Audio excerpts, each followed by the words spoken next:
Today I'm talking to Gerard Batten, who's a member of the European Parliament for London. He's with the UK Independence Party, which is a Eurosceptic party, and he's recently announced his intention to stand for leadership of UKIP. Gerard Batten, thanks very much for talking to RT. You're welcome, Rob. Can I just put you right on one small point in your introduction? You described us as a Eurosceptic party. I'm afraid that's not true. Scepticism implies some doubt. We have absolutely no doubt. We're 100% certain that membership of the European Union is bad for Britain, so we're not sceptical about that at all. And no disbelief in the fact that the European Union actually exists? Oh, we believe it exists. I mean, we're sceptical about life after death, but as far as the European Union exists, and it's bad, and there is no doubt in any UKIP member's mind that that's the case. And tell me about the platform on which you're standing for leadership. I decided to run again because, first of all, I've had quite a lot of people ring me, send me email messages asking me to run again. I came second in the election last year. And my platform is that I want UKIP to go forward as a radical alternative to the kind of cross-party consensus that we've got in this country from Labour, Conservative, Lib Dems, and very much now with the coalition government, that they're quite happy to see this country become nothing more than a colony of the European Union. So I want radical policies. This is what I represented to the members last time. I got 26% of the vote, and I think I'm going to do a lot better this time. And what are the key tenets of your opposition to the European Union? Well, first of all, it's an economic and democratic disaster. First of all, there is no reason for the European Union. I mean, the way was sold to people 40 years ago and has been ever since, is that we must have it for trade and jobs. We don't need it for trade and jobs. Even the European Union has backed down from that argument. What we need is trade with Europe and the rest of the world, friendship and cooperation. We don't need to be members of this vast bureaucratic organisation in order to achieve that. The other thing is the loss of democracy, which, although membership of the EU costs us billions of pounds every year, which is wasted money, what's actually worse than that is our loss of democracy. The Germans calculated in 2006 that about 83% of new laws now come from the European Union, not from their own Parliament. And in this report they questioned whether Germany could really be called a functioning democracy anymore because of this fact. Well, it's equally true for the UK, similar type of country. 80-odd% of our laws now come from the institutions of the EU, which is not democratic. So how can we be a democracy? And as you know, I've been involved in things like the integration of the legal systems and European arrest warrants. We're losing our most basic protections under the law against unjust imprisonment and arrest. All kinds of things are happening now, which are totally insupportable in my view. And the European Union has this ambition to become a superstate to rival the United States. And I think it's in a very wrong road for us to go down, and Britain should leave as soon as possible. We are living in a globalised world, though. Is it possible for the UK to just step out of the EU? But what does that mean? What does a globalised world mean? In the early 19th century, we actually exported more goods around the world than we do today. There was international trade then. That's nothing new. That's always been going on. It's much easier to get on an aeroplane now and go anywhere you like very quickly, which is one of the reasons we have such a problem with uncontrolled immigration. That kind of globalisation, yeah, it's a reality, but that doesn't mean to say that you have to sacrifice your independence and self-governance in the modern world. In fact, quite the opposite. I think the problem with the modern world is that people are losing their control over their elected representatives and their governments, and we're becoming less democratic, and I think that's a thoroughly bad thing. And in terms of the UK's economy, could we afford to leave the European Union? But we're not a small country. In economic terms, I think we've come down the table a bit, but not that long ago we were the fourth largest economy in the world. I think we may have come down to fifth or sixth now because France has gone up and China's coming way up the league. But we're a very big economy, both in terms of our gross domestic product, the overall size of the economy, and we're still one of the world's chief exporters of goods and services. And, of course, we're the world's biggest financial capital. So we're not a small country. And even if we were, there are small countries like Norway and Switzerland which have a higher per capita wealth and income, which are not members of the European Union, than the countries that are. And in fact, look, you know, Singapore, Japan, America, they don't need to be members of the EU in order to trade and be wealthy. So why should we? The European Union is built on a number of completely false premises about why it should exist, which are easily demolished. You have said in the past that the EU is an illegal state. Can you explain what you meant by that? Yes, because under the Lisbon Treaty, it basically became the constitution of the European Union. Now, I know they changed the name. It was called the Constitution, but it's 99.9% the same as the old Constitution. We have a Constitution in this country, written down in different places, like, for example, the 1689 Bill of Rights, which says that the sovereign is the font of all power, and the sovereign cannot not acknowledge a higher power. Now, whether you're a monarchist or a republican, it doesn't matter. That's our constitution. What we did with the Lisbon Treaty is we acknowledged officially a higher authority.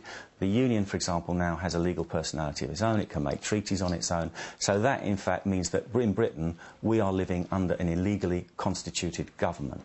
And as far as the rest of Europe's concerned, it's illegal in my view because they didn't ask the people of Europe whether they wanted it or not, because when they had referenda on the old constitution, they lost them in France and Holland. The only countries that voted for it are the ones that get, you know, so much out of the EU budget that they didn't want to risk leaving. So in my view, we're living in a completely illegally constituted state. In Britain, the Constitution of Europe under the Lisbon Treaty is illegal, and this is a very dangerous road to go down. One of your former colleagues has accused the coalition that you belong to in the European Union of harbouring extremist views. What's UKIP doing to make sure that those views don't have a place in the 21st century? In the group that we sit in, the EFD group, Europe, Freedom and Democracy, and in the previous one that we sat in, the Independence and Democracy group, it's part of our constitution. And we have a very simple constitution which says that we are a non-racist, non-sectarian organisation. So that's covered. I mean, we're sitting in a group purely for procedural purposes. The only thing that unites that group is a belief that the whole system has gone too far. We're withdrawalists. Other people, like the Italians, are reformers. So we cover a wide brief there. Everybody votes according to their own consciences. We wouldn't sit in a group with people who, like the BNP, for example, we wouldn't touch them with a 10-foot pole. But I think it is a gross exaggeration to say that we've got extremists in our group because, let's say, certain members of their party back home had said something which, you know, our former member doesn't approve of. Well, every party in every country has got people that say stupid things at certain times. So I think that's an unfounded allegation. At the same time, though, UKIP in certain quarters is accused of fanning the flames of nationalism. I'm thinking particularly of your invitation to Dutch politician Geert Wilders to come to London, which caused quite a lot of trouble in the streets during his visit. What do you say to those claims? We're nationists. We believe in the nation. We believe in the democratic sovereign state as the best way to govern affairs in a country, and in a country that wants to be a country. You know, the United Kingdom is 3 different countries and Northern Ireland that actually want to be part of a union, and while people want that, it works, and other countries work on a different basis of what constitutes a nation. As for Geert Wilders, he didn't cause any trouble at all. Geert Wilders is a democratic politician, democratically elected, who is not an extremist, if you actually bother to look. He's actually defending liberal democracy against extremists. The people who were causing the trouble outside of the House of Commons, because I went outside afterwards because I had lunch with Mr Wilders and other people on that day, were the extreme left, who were verbally attacking the English Defence League, who had nothing to do with Geert Wilders either, who were on the other side of the street. So, as usual, it was the extreme left who was stirring up the trouble and trying to cause violence and confrontation. Some unscrupulous commentators have then accused Mr Wilders of extremism, which is totally untrue. I've met Mr Wilders on a number of occasions. I wouldn't have anything to do with him if I thought he was an extremist. But I think he's actually a heroic person. At the risk of his own life, he lives under 24-hour police protection. I went out for dinner with him in The Hague, and we had 4 armed police officers sitting next to the next table. And why is that? It's because he's trying to defend the democratic, liberal values of Western society against Islamic fundamentalist extremists who want to overthrow that and introduce Sharia law and Islamic fundamentalism in Western countries. You are UKIP's party spokesman on immigration. What's your view on a cap on immigration into the UK? Immigration into our country has been out of control for a very long time now. Purely on the numbers basis, we are about the most densely populated country in Europe, I think slightly behind Holland, and you can take Malta out because it's a special case. We are one of the most densely populated countries in the world, if you actually look on a league table, and yet our population is set to grow from 62 million currently up to 70 million within the next 20-odd years, and thereafter up to 80, 85 million exponentially.